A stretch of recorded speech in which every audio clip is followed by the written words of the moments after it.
Got Nightmare Files on this beautiful Friday. Make sure y'all give you a thumbs up before y'all even do anything else. Go and give you a thumbs up. I'm gonna wait on you.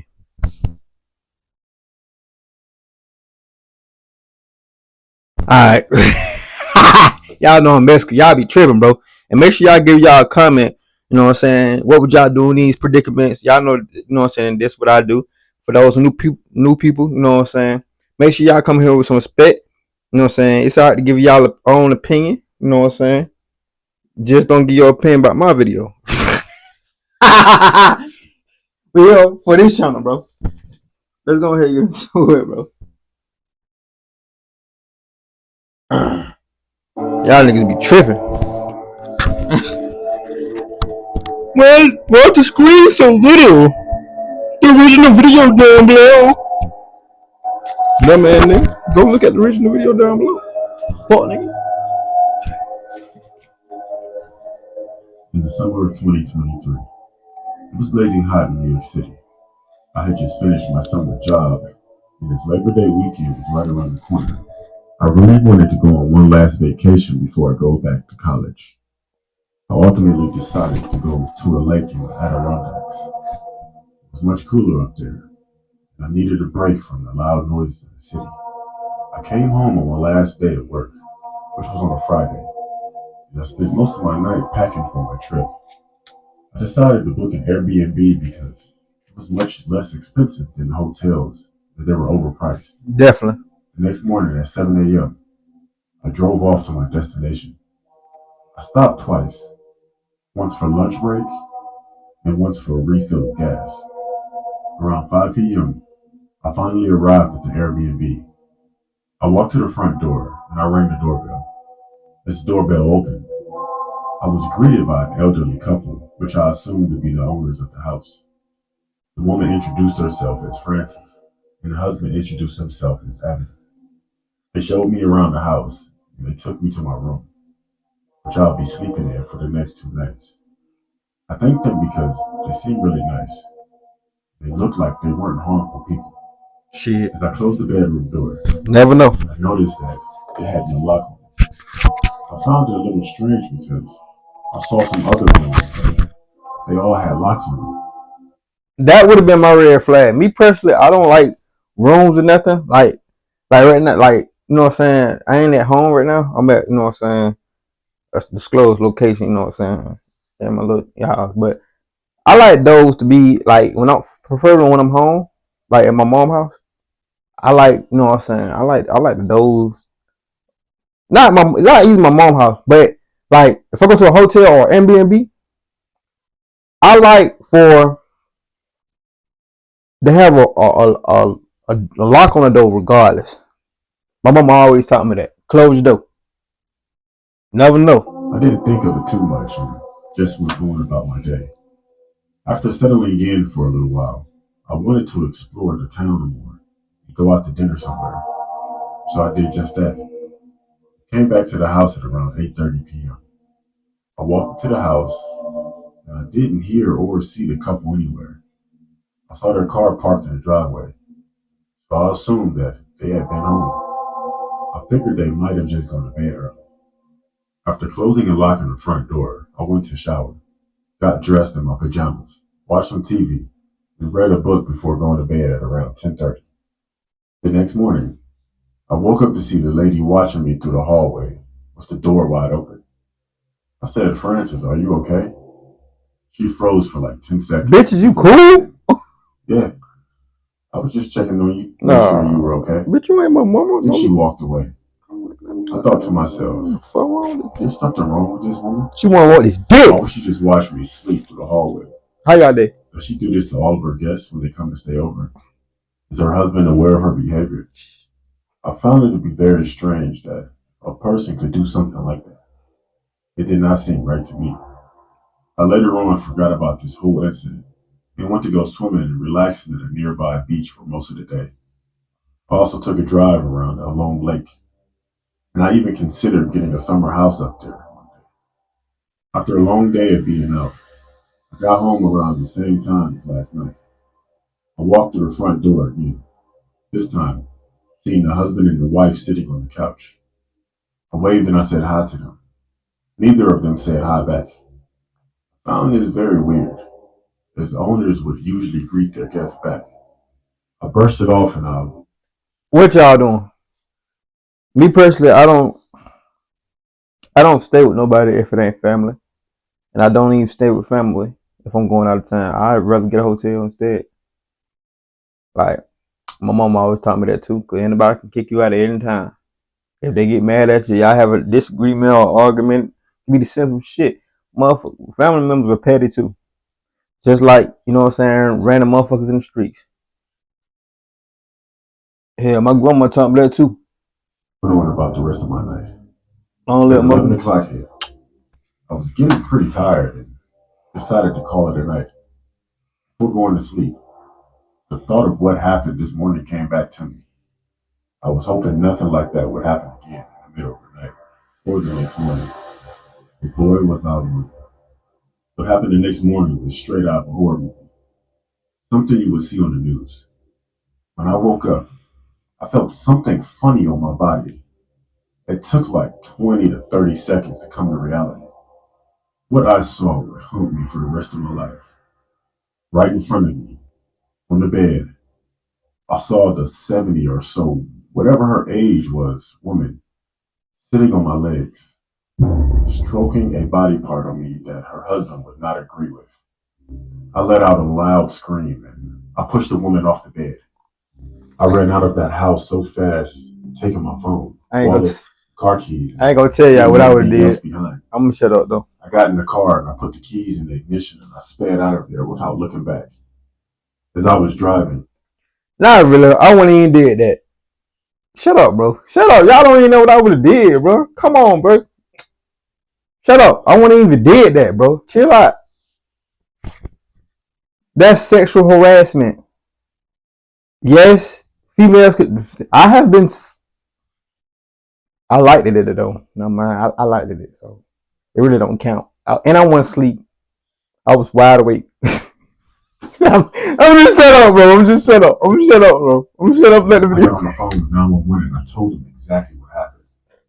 At this point, I was out of breath. The operator told me to go to the nearest police station, so I did just that. No, this shit ain't funny though. After hanging up, I realized that during all this time, it was chaos. The husband was nowhere to be seen during all this commotion. I then arrived at the police station. I was a mess and could barely speak properly.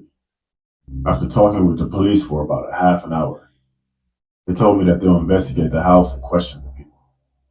They also said that they can arrest the woman right away without any evidence. I thanked them for their time and I drove all the way back home Yeah, to the city.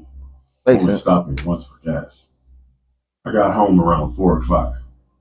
After recovering and thinking about what had happened this morning, something finally hit me. It all made sense now. The reason my door was unlocked was so they could watch me sleep and do some very sickening things to me. Yeah. It was very disturbing how this could be. I wonder if this woman had done something like this to other guests before. I don't want to know if they did. I then decided that I would try to report the page and try to take it down. But as I looked for this place, I saw that it was no longer available. The woman must have taken it down. What the fuck? I never heard anything back from the police. That shit is weird. If they had arrested her or not. It's been almost a year now, and this incident pops up in my head every now and then, and it makes me want to throw up, honestly. I have not been to the Adirondacks after what happened, and I don't plan on going back there anytime soon. No, I'm I don't know blind. where this husband and wife actually stay at. I don't know if they actually stay up there, but hopefully they don't have any more victims.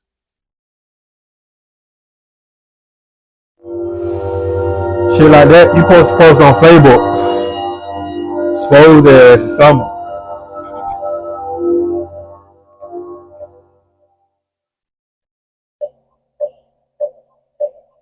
One evening when I was in my junior year of high school, my mom and dad had went out, leaving me home alone. I had a lot of homework to do, so I spent the whole evening sitting at the desk in my bedroom. My parents left the house around 6 p.m. While I was doing my homework, I put on my headphones and I listened to some loud music. There was a big storm that night, and my desk was facing the window, so I could see the rain and the lightning outside. My parents got back at around 11 p.m. I saw their car drive up. I took off the headphones. As soon as my mom opened up the front door and came inside, I heard her shout out my name. She yelled out, "What on earth happened here?" And she demanded in an angry voice. Confused, I ran downstairs. Mom was standing in the hallway with a furious look on her face. She pointed at the floor and yelled, "Was this you?" I looked down and I saw that the carpet was covered in muddy footprints. Oh shit. I told her I had no idea how they got there. I spent the whole night at my desk doing my homework. I watched the look on her face change from anger to confusion, and then to fear. Both realized it at the same time. Someone else must have been in the house. I'm probably still in there. I followed the trail of footprints, trying to make sense of this whole situation. Get the fuck up out of there. It started at the back door, which we usually left unlocked. Then we noticed something else. The footprints started at the back door, but there was no trail of footprints of them leading through the back door. All of a sudden, we hear something loud. A loud pounding noise that echoed through the house, and then the sound of a front door being wrenched open and slammed shut again. We all ran into the garage and locked the door behind us. My mom took out her cell phone and called the police. And she told them to come quickly, and she said someone's in her house. After what seemed like hours, a patrol car arrived with 2 police officers, a male and a female. One officer stayed with us in the garage while his partner went through the house, searching it room by room. When she came back, the female officer told us that there was no one in the house and it was safe to go back in. As we were all breathing a sigh of relief, she asked, "Whose bedroom is upstairs on the left?" My parents looked at me, and I told her that it was mine. She asked us to follow her. As we walked through the house, we could see the trail of muddy footprints leading from the back door, through the living room, through the hallway, up the stairs into my parents' bedroom, and then toward my room. They stopped at my doorway. The female officer pointed at my door, which had been open the whole night. Scrawled on it in black, which was in black marker, was the following: 8:47, I see you. 8:53, you forgot to lock the back door. 8:59, you seem focused. 9:24, turn around. 9:47, look at me. 10:15, look at me. 10:37, look at me. 10:49, look at me. For more than 2 hours. More than 2 hours, this nigga was looking at. Listen, I don't give a fuck how focused I am. And I always, you know what I'm saying, when I was in school, yeah, I used to study a lot and all that time. Cause I never get that distracted. Well, I don't pay attention to my surroundings.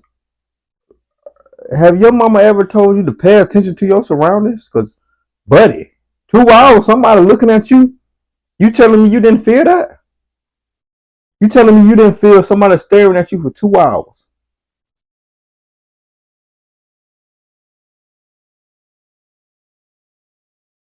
Someone had been standing in my doorway, watching me. To this day, I still shudder to think what would have happened If you would have turned if I had around, turned around. yeah, you would have been fucked. You would have been fucked, pal. You would have been fucked. Sorry to say that, but it's the truth. Mr. It was the fall in Seattle. I was 23 years old at the time. I'm thin and blind, and I have green eyes. Money was tight, and I needed a job as soon as possible. I looked for jobs everywhere until I stumbled upon a job online one day. It was a telecommunication company located in Talkeetna, Alaska. Although it was kind of remote, it required a study of which I had, and offered a staggering paycheck. Despite this, obviously the job required me to move to Alaska. I thought of it for a few days, but after a while of finding no job whatsoever, and my rent coming soon, which I couldn't afford, it left me with no choice. After a short phone call with my summer job, gotta do what you gotta they do. hired me. They expected me to work my first shift in about 2 weeks, from 3 p.m. to 2 a.m. Weird shift, but I accepted it. I didn't own a lot of luggage, so all of the stuff that I had fit just inside of my car. And with the little money I had left, I managed to rent a small house, about a 20-minute drive from my work. The building itself was a little bit outdated, but it operated just fine. Spent my time there mostly in the control room and storage room, both upstairs.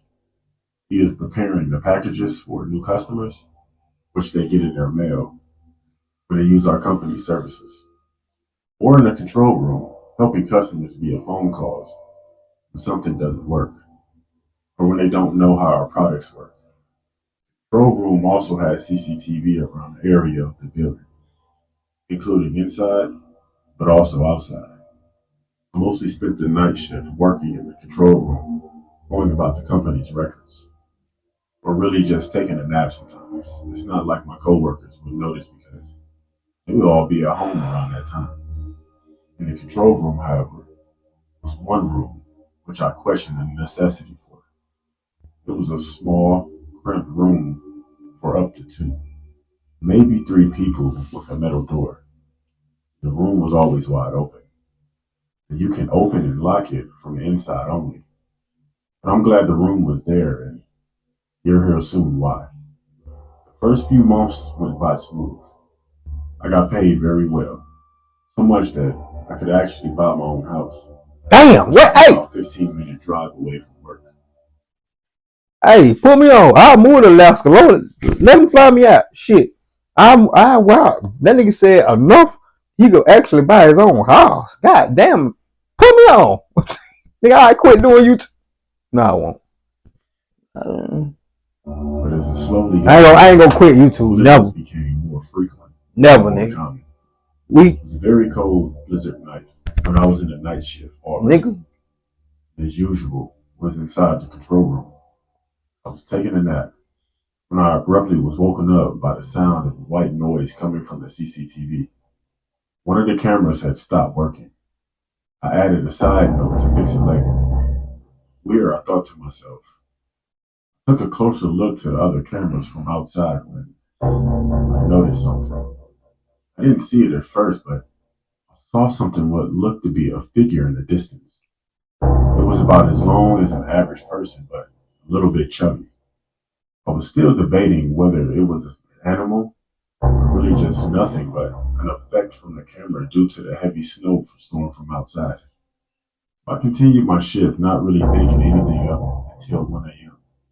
when I heard a distant but loud thud coming from the entrance, quickly followed by another one, Oh, hell and no. finally the door slamming open. When this happened, I was still in the control room. Upstairs, I heard a loud, fast approaching footsteps coming up the metal chain stairs. I was in a panic and I didn't know what to do.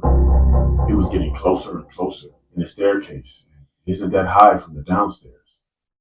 It was in that moment when I got my phone and I made a run for it in a small room with the metal door. I slammed it shut and I locked the door from inside. And I was lucky I did, because only a few seconds later I heard loud footsteps coming into that control room. He instantly ran towards the locked door and he banged on it, Oh, twisting hell the door no. handle. I called the police while I was inside. The man or thing did not say a word. I did not see his face. Police told me that due to the bad weather and my location, it could take up to 2 hours before the police arrived. After a while, I noticed movement on the other side, and it seemed like he had left. I was about to unlock the door when I heard a faint cough. He was still there, and he wasn't planning on leaving either. The rest of that night was a blur for me. However, I do remember me waking up to the police sirens and the police at the metal door in the morning.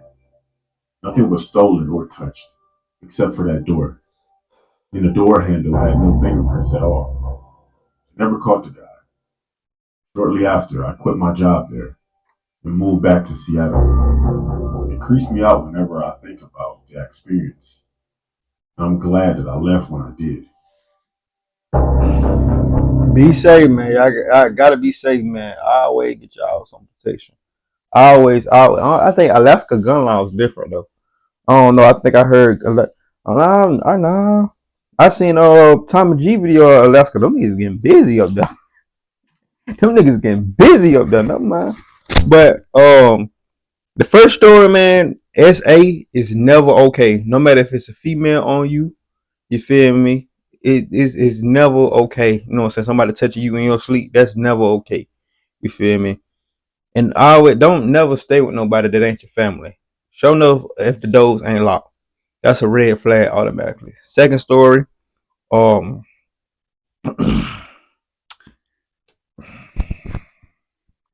pay attention to your surroundings. No matter pay attention to your surroundings, man. At all times. Make sure your doors locked. At all times. Please. At all times. That could have went tragically bad. You know what I'm saying? This story, I felt like he should have been alerted to when the first camera went out. He should have went ahead and called the police. But again, you know what I'm saying, the snow and shit. I never been in a predicament with snow. You feel me? I haven't seen snow since 2009.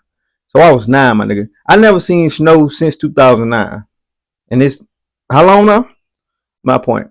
But y'all gotta be safe, man. Always have y'all something. You know what I'm saying? No matter if it's a knife, me personally, a gun. But make sure y'all be safe, man. Stay safe. Nightmare Files, you always come with the good bangers. I ain't gonna count. Nightmare Files be coming with some creepy ass stories. Not gonna lie to you. Dude, these motherfuckers be creepy, cuz. That being said, see you when I see y'all, nigga. Let's ride, nigga.